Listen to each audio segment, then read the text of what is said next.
Hello students, I am Ajay Karmarkar. Before starting video, I would like to tell you something. Please sit with copy pen. If you find somewhere important, pause the video, note it and proceed on. If you find somewhere difficulty, then please write in comment box. I will definitely solve your problem. And along with, please like, share and subscribe my channel that can reach more and more students. Thank you once again. Now here is the question.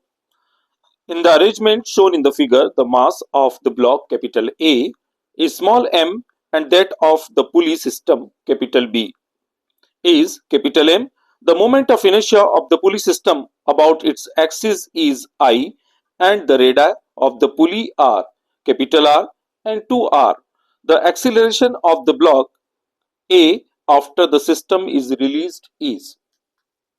चलिए पहले question को हम समझ लेते हैं कि question में क्या कहा है, क्या दिया हुआ है और क्या निकालना है। तो सबसे पहले हमारे पास दो कोएक्सियल सिलेंडर हैं। पहला वाला जो सिलेंडर है उसकी रेडियस कैपिटल आर है और बड़े वाले की जो रेडियस है वो 2r है। जो नीचे वाला है सिलेंडर उस पर एक स्ट्रिंग लटकी हुई है, स्ट्रिंग कनेक्टेड है जिसका हम टेंशन कंसीडर करते हैं T। बड़े वाले पर भी एक स्ट्रिंग लपेटी हुई है और जो कि एक ब्लॉक m मास के ब्लॉक से कनेक्टेड है। जब सिस्टम को रिलीज कर दिया जाता है तो वो एक्सेलरेशन हमें फाइंड आउट करना है। देखिए यहां पर एक बात ध्यान रखना है कि इसका भी एक्सेलरेशन है और उसके बाद इसका भी एक्सेलरेशन है। लेट्स से इसका एक्सेलरेशन हम a कंसीडर करते हैं और इसका कंसीडर a डैश कंसीडर करते हैं। हमें a डैश निकालना है। इस पूरे सिस्टम को हम इसका फ्रंट व्यू ले लेते हैं। ये फ्रंट व्यू ले लेते हैं। ये छोटा वाला एक्सेल है जिसकी रेडियस कैपिटल आर है और इसकी 2r है और ये जो स्ट्रिंग से कनेक्टेड है 2t ऊपर की ओर है और यहां पर इसके ऊपर जो स्ट्रिंग लपेटी हुई है वो स्ट्रिंग का एक एंड m मास के ब्लॉक से कनेक्टेड है जिसका हम टेंशन ले लेते हैं T डैश। ओके, ध्यान रखिए एरो, ये जो एरो का ध्यान रखना है कि ये इसके ऊपर लगाता है हमेशा। किसी भी डायग्राम में कोई भी ऑब्जेक्ट कोई भी अगर हम खींचते हैं पुल करते हैं तो दोनों तरफ से फोर्स लगता है, तभी जाकर के वो स्ट्रिंग टेंशन में रहती है ना। तो ये ध्यान रखना है। हम अधिकतर क्या करते हैं कि जब भी हम पुली का हम क्वेश्चन बनाते हैं तब उसमें हम अधिकतर ऐसे टेंशन ले लेते हैं, ये टेंशन नहीं लेते हैं, जबकि ये भी टेंशन होता है लेकिन वो वहां पर हम कैलकुलेट नहीं करते क्योंकि जीरो हो जाता है दोनों का इस प्रकार से, ये वाला टेंशन। इसलिए वहां पर ओवरऑल यही टेंशन आपका एक्टिव होता है।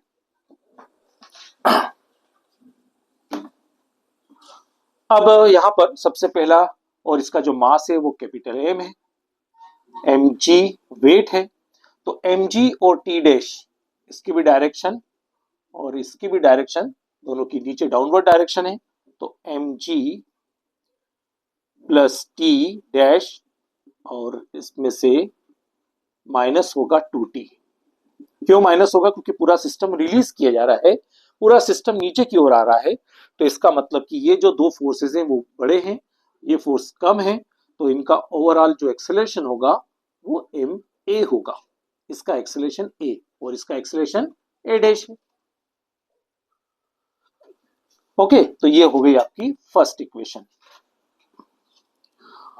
और सेकेंड इक्वेशन में देखिए यहां पर का टॉर्क और यहां का टॉर्क दोनों का मिला करके एक नेट टॉर्क बनेगा। देखिए यहां पर क्या बनेगा, यहां का टॉर्क कितना होगा, फोर्स कौन सा लग रहा है यहां पर 2t और रेडियस कितनी है एक्सिस से r प्लस इस वाले का टॉर्क कितना होगा, तो यहां पर फोर्स आपका है t डैश और रेडियस होगी 2r और दोनों का जो मिलाकर कंबाइंड टॉर्क या नेट टॉर्क होगा इन नेट टॉर्क।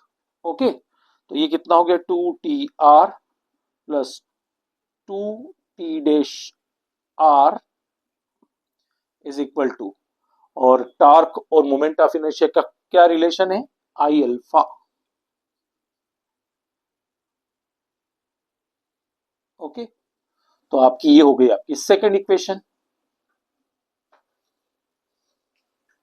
लीनियर एक्सीलरेशन और एंगुलर एक्सीलरेशन का रिलेशनशिप तो आपको पता ही होगा। तो ये एक्सीलरेशन का जो रिलेशनशिप है अल्फा इंटू आर। ओके, और ध्यान रखिए कि यहां का जो एक्सीलरेशन है ये इसका एक्सीलरेशन प्लस ये इनसाइड का जो एक्सीलरेशन है प्लस कितना हो जाएगा, इसका लीनियर एक्सीलरेशन कितना हो जाएगा, 2 अल्फा आर, क्योंकि इसकी रेडियस 2r है। Alpha into 2r means 2 alpha R. एक बार फिर से समझ लीजिए कि ऐसा क्यों, क्योंकि ए डैश जो है ये बाहर वाली स्ट्रिंग से के कारण इसका एक्सीलरेशन हो रहा है। तो इसका एक्सीलरेशन इनसाइड वाले का प्लस इसका जो लीनियर एक्सीलरेशन है 2 इसकी रेडियस 2r इसकी रेडियस है और अल्फा इसका एंगुलर एक्सीलरेशन। तो ये दोनों ऐड हो जाएगा यहां पर, तो a plus 2 alpha R. Okay, यहां पर एक इक्वेशन हो गई, तो ये इक्वेशन हम ले लेते हैं थर्ड, ये ले लेते हैं फोर्थ, और अगली कंडीशन तरफ ध्यान रखिए। ये सिस्टम नीचे आ रहा है, यानी कि mg माइनस टी डैश और इसका एक्सेलरेशन होगा एम ए डैश। ओके, ये हो गई आपकी फिफ्थ इक्वेशन। चलिए, तो हमारे ऑप्शन में जो हम ए डैश जो हमें कैलकुलेट करना है वहां पर अल्फा आपका टी डैश ये सब एलिमिनेटेड किया हुआ है, तो हमें सॉल्व करना है। तो सबसे पहले हम क्या करते हैं कि फर्स्ट इक्वेशन को लेते हैं, T dash minus 2t is equal to M A minus M G, और सेकेंड इक्वेशन लेते हैं 2tr plus 2t dash R is equal to I alpha. तो यहां से 2r गेट कॉमन, तो क्या हो जाएगा, 2r कॉमन ले लेते हैं, तो यहां बचेगा t माइनस T dash is equal to I alpha by 2r। Okay, यहां से 2r 2r 2r गया तो नीचे 2r आ जाएगा, तो ये इक्वेशन आपकी बन जाएगी, है ना। अब यहां पर नीचे वाली इक्वेशन में 2 का प्रोडक्ट कर देते हैं, तो क्या हो जाएगा, टी डैश माइनस 2t, ये प्लस है sorry, T dash minus 2t is equal to M A minus M G, 2t plus 2t dash is equal to 2 का मल्टीप्लाई कर देने से 2 कैंसल आउट हो जाएगा, आई अल्फा बाय आर, ये cancel out हो गया, तो कितना हो जाएगा, 3t dash is equal to M A minus M G plus I alpha by R. Okay, तो हमारा ये जो इक्वेशन होगी 3t dash is equal to M A minus M G plus I alpha by R, ये हमारी हो गई sixth equation. Okay, यहां पर एक और बात ध्यान देना है, a equal to alpha R है, a dash equal to a plus 2 alpha R है, तो a dash is equal to a 2 और अल्फा आर क्या हो जाएगा a, तो कितना हो जाएगा, a dash equal to 3a, यानी a can be written as a dash by 3। ये हमारी सेवंथ इक्वेशन हो गई। ओके, तो अब यहां पर हम क्या करेंगे, इक्वेशन फिफ्थ लेते हैं। फिफ्थ इक्वेशन क्या है, M G minus T dash is equal to M A dash, M G minus M A dash is equal to T dash, इसको ऐसा लिख सकते हैं, यानी हमारे पास टी डैश की जो वैल्यू है, चलिए इसका नाम दे देते हैं एट्थ इक्वेशन। तो टी डैश की वैल्यू को हम सब्स्टिट्यूट करते हैं सिक्स्थ इक्वेशन में। ओके, तो क्या हो जाएगा, 3 into M G minus M A dash is equal to M A minus M G plus I alpha by R. अब यहां पर क्या हो जाएगा, देखिए अब हमारे जो ऑप्शंस हैं उसमें ए नहीं है, अल्फा नहीं है, तो हमें इसे कन्वर्ट करना पड़ेगा। ओके, तो हम क्या करते हैं, सबसे पहले अल्फा का रिलेशन, अल्फा का ए से रिलेशन कैसा है, तो अल्फा का अगर अल्फा के साथ में इस वाली पूरी इक्वेशन में आर का प्रोडक्ट कर देंगे तो हमको मिल जाएगा, ये कन्वर्ट हो जाएगा ए में। ओके, और A can be written as a dash by 3। तो पूरे इक्वेशन में हम क्या करते हैं, आर का प्रोडक्ट कर देते हैं, M R A M R G I alpha R by R. Okay, तो यहां कितना हो जाएगा, 3 MRG 3 MR A dash MR A can be written as A dash by 3 MRG, और यहां पर भी अल्फा आर क्या हो जाएगा, ए, और ए को हम लिख सकते हैं ए डैश बाय 3। तो डायरेक्ट कर दें, आई ए डैश बाय 3R, सारे ए डैश को एक तरफ ले जाएं, और ये term MRG positive is equal to 3 small m capital R plus MR, और ये तो कॉमन ले लेंगे हम, MR बाय 3, और यहां पर क्या हो जाएगा, plus I by 3R into A dash. चलिए एक बार चेक कर लेते हैं, 3 plus 3 MR by 3 plus I 3R, A dash get common. चलिए यहां पर कैपिटल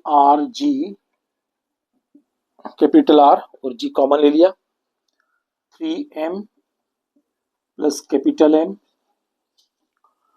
यहां पर ले लेते हैं हम 3R का एलसीएम, तो यहां कितना हो जाएगा, 3 3 9 M R स्क्वायर, और यहां पर plus M R square plus, और यहां पर क्या हो जाएगा, प्लस I ए डैश, और 3R का प्रोडक्ट कर देंगे तो 3R square G 3M plus capital M 9 by 9M capital R square MR square plus I is equal to A dash. Okay, वैसे आंसर तो आ गया है, लेकिन ऑप्शन के अकॉर्डिंग हम थोड़ा रीअरेंज कर लेते हैं। चलिए ऑप्शन में यहां पर आर स्क्वायर नहीं है, तो हम क्या करते हैं, नीचे वाले डिनोमिनेटर से आर स्क्वायर कॉमन ले लेते हैं, तो यहां क्या हो जाएगा, 9M स्मॉल m, और यहां पर क्या हो जाएगा, M I by R square cancel out, then A dash equal to 3G 3M plus capital M by 9M plus capital M plus I by R square, ये रहेगा हमारा answer. I hope so you understood this question. Thank you. Thank you for staying till the end of this video. Definitely, when you will become success, whole contribution goes to your hard work. But if my videos, my lectures, my questions will help in your success, I will consider myself lucky.